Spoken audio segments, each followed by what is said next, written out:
Hey, listen, if you're thinking of writing a book, a business book, a self help book in the next year to help your business, then you better listen to this show. So the big question is this: how is a tiny percentage of entrepreneurs blow the pack away? What are they doing that we're not? I asked myself that question for 10 years. I was failing forward and getting sick of it. I wanted to build a coaching business, but couldn't make any headway. So I started studying. I realized that the world's most elite marketers, entrepreneurs, and gurus were all using the same 4-step system. I call it the authority factor. On the show, I'm going to prove to you that the authority factor worked for them and it'll work for you. My name is Ken Dunn. Let's get started. All right, welcome back, friends. Glad to be with you guys today, and I have a very, very important message for you because every year over 500,000 books are written just in the United States in the self-help business space.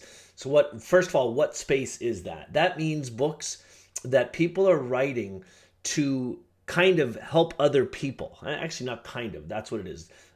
Books that are meant to help other people. So most often the authors of these books are people who have fixed something in their lives or gone through something in their lives that they get fixed. And because of that change in them that other people notice, people start asking what happened. The author tells the story and people start saying, man, you should write a book about that.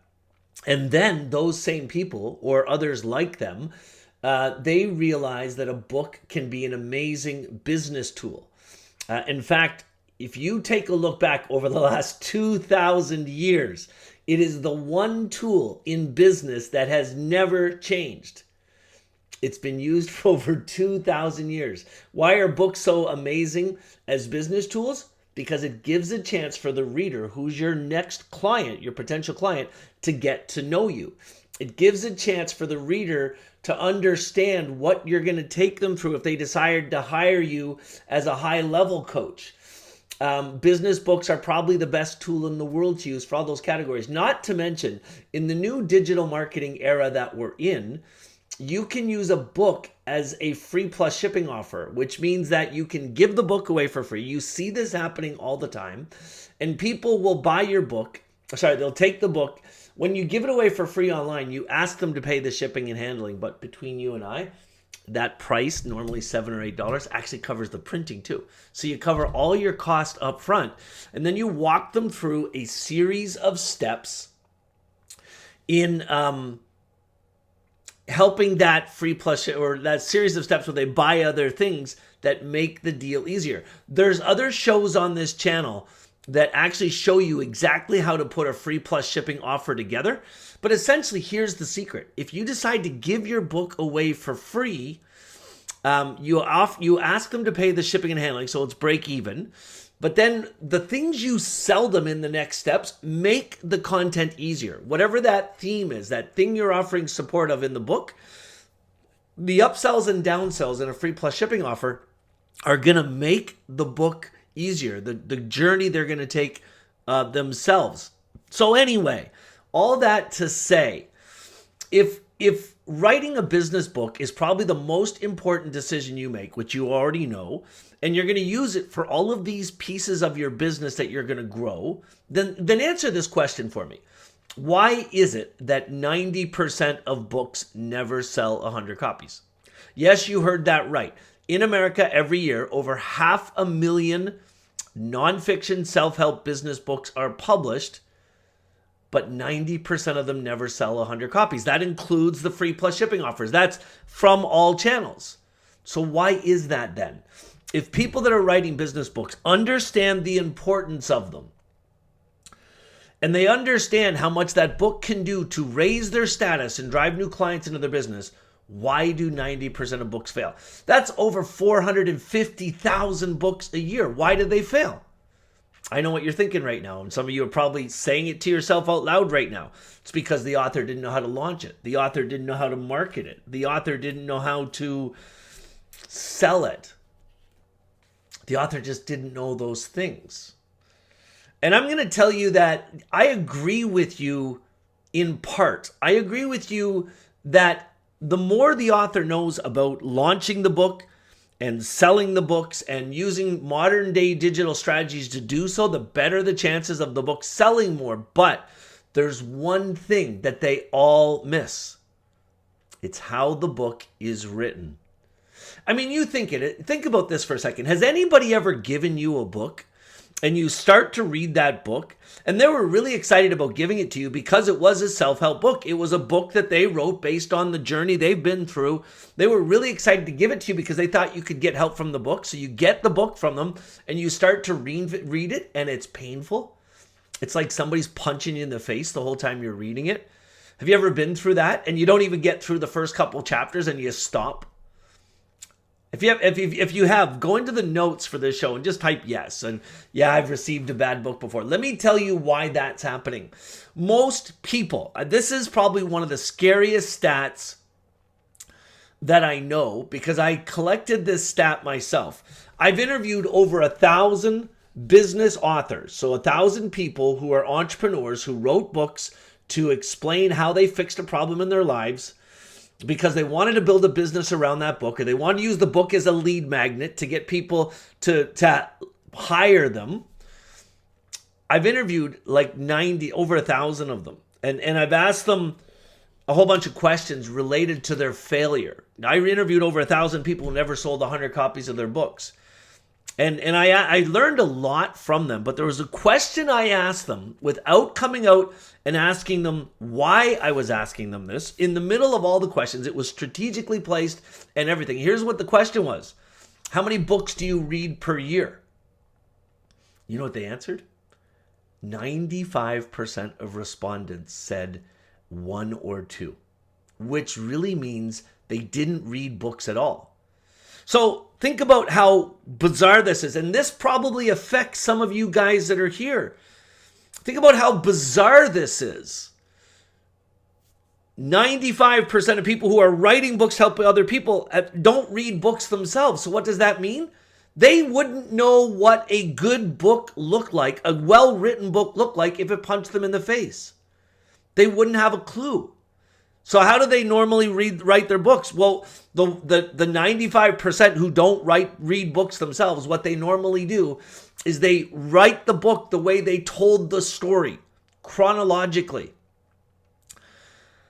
So what that means is, if you think about the way somebody tells a story, they always start off before the problem. My life was going along. It wasn't really great. I was struggling with this thing. I tried all these things. I tried this, then I tried that. I couldn't get anything to work. Then I found this thing, then da-da-da-da-da, right? That's the chronological way they tell their story. That's why books fail. In 98% of situations like this, in the vast majority of situations where books are written chronologically, the authors consume the first 2 to 3 chapters just telling the preamble, the story before the change. So what that means is the books suck because you're not getting to the point fast enough. If you talk to any marketing expert that talks to you about selling anything online, whether it's webinars or long-form sales pages, the one thing they will all agree on is the first couple lines of copy or the headline or whatever they see first. It's got to grab your attention and make you want to know more. And that's probably one of the truest things about digital marketing in general. But friends, it's also the truest thing about writing a book. If you want somebody to read your book, you've got to grab their attention in the first couple pages, and you're not going to grab their attention by telling your story. The only way you're going to grab your attention is if you get in the first pages of the first chapter, you outline the help you're going to give them. See, here's the thing. I want you to think about this. They're buying your book because they need the help you're offering. And you're normally going to have a title. There's other shows on this channel that tell you how to find the exact title for your book, but essentially the title is going to outline the problem. So they're buying the book because you're stating you're going to help with the problem. Then they start reading through the book, and in the first couple chapters, you don't even talk about the problem. If you go now and finish watching this show or listening to this show and go look at any great books, you're going to notice that in the first chapter, in the first couple pages, they are clearly telling you exactly what the problem is, how to fix it, and how this book is going to help with that cause. That's the right way to start writing a book. Then the other thing I need to tell you about, is if you're going to write an amazing book, the best thing in the world you can do is start off by saying, who is the person that I want to write this for? And what's the challenge they're going through? And what's the outcome the book's going to provide? And then in a step-by-step order, ask yourself this question. Based on everything I learned, based on all the mistakes I made, if I was going to help somebody else to fix this same problem the fastest way possible, what would that step-by-step process be? And write out step 1, step 2, step 3, step 4. So think about what I've said so far. First chapter, first couple pages, outline the problem, why the problem occurs in the general public, and how your book is going to fix a problem. And it's got to be a different slant on how most people fix a problem. And then after that first chapter, then the rest of the book is a step-by-step process based on how to fix it. Now, for those of you that are saying, but I want to write a book and tell all my stories in it, you still get to, because every chapter's got 3 elements. The teaching you're going to do, a story of your experience, and stories and research and proof from other people. That's a great book. And that's all you have to do to fix the problem yourself. Friends, listen, if you're thinking about writing a book, if you're still watching this, you're very serious about writing a book, and I am so glad you found this show before you did. If you've already written a book and it failed, now you know why. So regardless of what boat you're in, whether you're thinking about writing a book and you're thankful you found this video because of what I just explained to you, or you've already written a book and it failed, you're one of the 90% of people I've been talking about.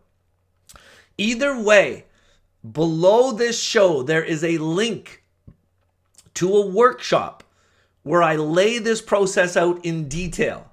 I've helped over 3,000 people to write books. I've literally seen hundreds of those people become best-selling authors and build 7-figure businesses because the book was structured properly. Oh yeah, in the workshop too, I'm going to show you how to outline and structure your book in less than 30 seconds. I'm going to show you how to go on from there and write the book in less than 5 hours. And then I'm going to show you exactly how to build a successful free plus shipping offer so that the book will drive thousands of new clients into your business. It's all there. Friends, do yourself a favor. You're going to put a ton of time and energy into building a book. You're going to put a ton of time and energy into building a book. Take the time to watch this workshop first so you don't screw it up. We'll see you soon.